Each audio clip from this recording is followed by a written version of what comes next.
دنیا بھر میں مسلمان ماہ رمضان کی مخصوص راتوں میں اپنے رب سے خصوصی مناجات کرتے ہیں اور عبادات بجا لاتے ہیں۔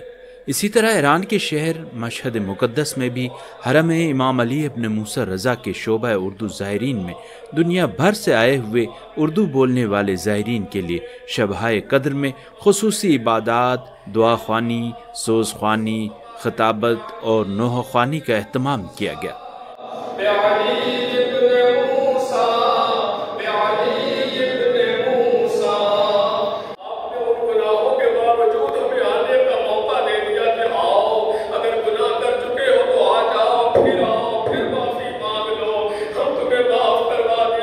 مشہد مقدس روضہ منورہ حضرت امام علی ابن موسیٰ رضا علیہ السلام، ادارہ زائرین غیر ایرانی۔